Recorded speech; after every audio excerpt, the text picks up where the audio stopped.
नमस्कार दोस्तों। सोचो जरा, जिस ज़मीन पे हवा जहरीली हो, जिस ज़मीन पे आग बरसती हो, जिस ज़मीन पे उतरते ही लोहा पिघल जाए, और जी हाँ, उस ज़मीन पे 50 साल पहले इंसान ने मशीन भेज दी थी।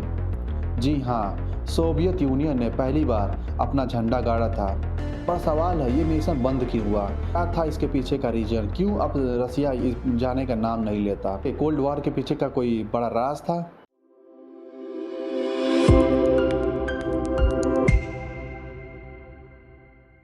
कोल्ड वॉर और स्पेस रेस। 1960 के ज़माने में दुनिया जो है वो दो टुकड़ों में बटी थी। एक साइड पे था अमेरिका नासा और दूसरी साइड पे था सोवियत यूनियन।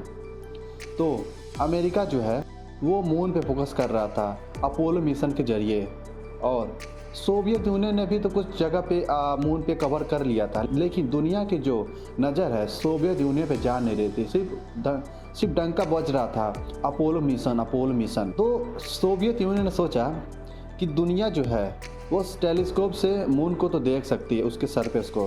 पर सवाल ये है कि वेनस को उस समय में जो होड़ चल रहा था अमेरिका और सोवियत यूनियन में कि मैं दुनिया का बॉस हूँ, मैं दुनिया का बॉस हूँ। सोवियत यूनियन ने सोच लिया कि मैं जीतूंगा वेनस को, और दुनिया के जो नज़र में मैं सबसे नंबर 1 हो जाऊंगा। और स्टार्ट किया ये नर्क mission, suicide mission. First attempt 1961 Soviet union ने रॉकेट जैसा मिसाइल भेजा, नाम था वेंड्रा 1।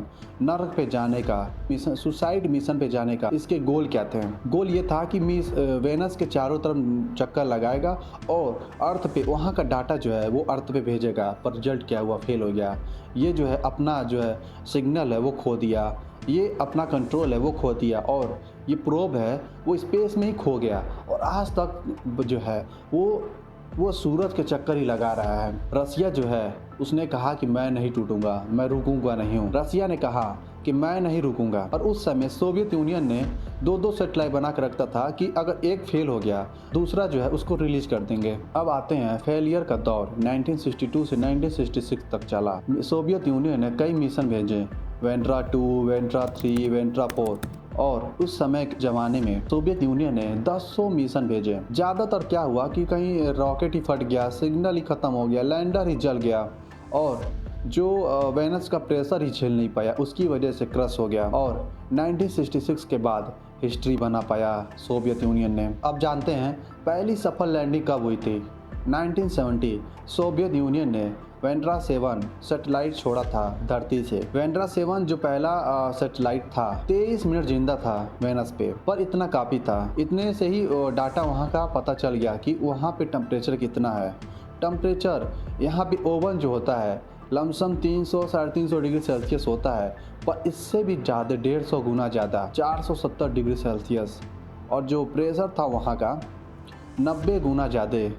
ऐसे समझिए कि समुंदर में आप हैं, समुंदर में आप 1 किलोमीटर अंदर आप गहरे में गए हैं, वो जितना प्रेशर आपके ऊपर लगेगा सेम वही वेनस पे ना उतना ही प्रेशर था वहाँ पे। मतलब ये कि वेनस जो है वो नर्क का दरवाज़ा था। और सही में ही सोवियत यूनियन ने सुसाइड मिशन किया था। गोल्डन एरा वेंड्रा 9 से वेंड्रा 14, 1975 से 1982 सोवियत यूनियन ने दुनिया भर में आग लगा दी थी अपने डंका बजा के। वेंड्रा 9, वेंड्रा 10, वेंड्रा 13, वेंड्रा 14।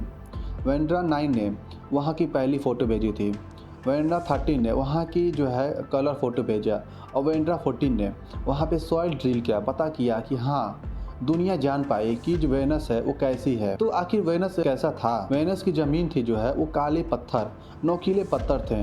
वहाँ पे ना कोई पानी था, ना ही कोई जंगल थे, बहुत बड़े बड़े पहाड़ थे, कहीं पे एक प्लेन था, और वहाँ पे लावा फील्ड था। और वहाँ के बादल कैसे थे? तो बादल जो है वहाँ पे बादल जो उसमें केमिकल था सल्फ्यूरिक एसिड, और वहाँ पे जो है एसिड की बारिश होती थी। वहाँ के जो बादल थे वो 60 किलोमीटर थिक थे। तो क्रेडिट जाता है सोवियत यूनियन रसिया को कि उसकी वजह से ही हम आज जान पाते हैं कि वेनस कैसा है, वेनस का सरफेस कैसा है। और सबसे बड़ी बात कि वेंड्रा 9 ने 2 घंटे तक जिंदा रहा और इसने रिकॉर्ड बना लिया था उस समय। अब चलते हैं 1983 के समय के दौर में। सोवियत यूनियन ने 1983 में वेंड्रा 15 और वेंड्रा 16 जो है रिलीज़ किया था सैटेलाइट। इसके क्या खासियत है, ये जो सोवियत यूनियन ने इसके क्या किए थे कि ये लैंडर नहीं था, ये लैंड नहीं करने वाला था दोनों।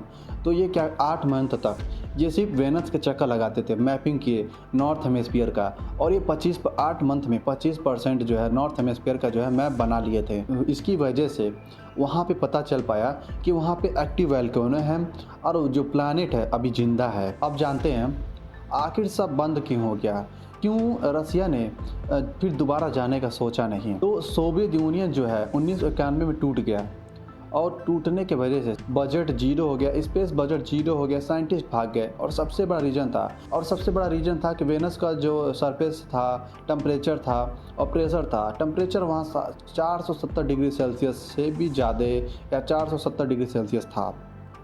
और प्रेशर जो है, अगर इंसान कोई समुद्र में 1 किलोमीटर अंदर जाता है, उसके ऊपर जितना प्रेशर लगता है उतना प्रेशर वहाँ पे था, तो वो हैबिटेबल था नहीं। और रसिया का जो झुकाव है वो मंगल ग्रह पे होने लगा था। एक दिलचस्प बात बताऊं, सोवियत यूनियन ने 1972 में एक फील्ड मिशन भेजा था, कॉस्मोस 482, जो अर्थ के ऑर्बिट में ही वो घूमता रहता था, फेल हो गया था। तो मई 2025 में वो अचानक जो है वो धरती पे आके गिर गया था। रसिया ने दुनिया का वो दिखा दिया जो दुनिया जो अपने सपने में भी नहीं सोच रही थी। 16 मिशन, 20 साल की मेहनत और नर्क जैसा प्लानेट पर जीत। और फिर क्या हुआ कि पॉलिटिक्स ने साइंस को मार दिया। सवाल यह है, क्या दुनिया जो है दोबारा वेनस पे जीत पाएगी, या धरती के लिए वेनस जो है वो एक दुश्मन बन के ही रह जाएगा। अगर ये वीडियो आपको पसंद आया, लाइक कीजिए, कमेंट कीजिए, सब्सक्राइब कीजिए।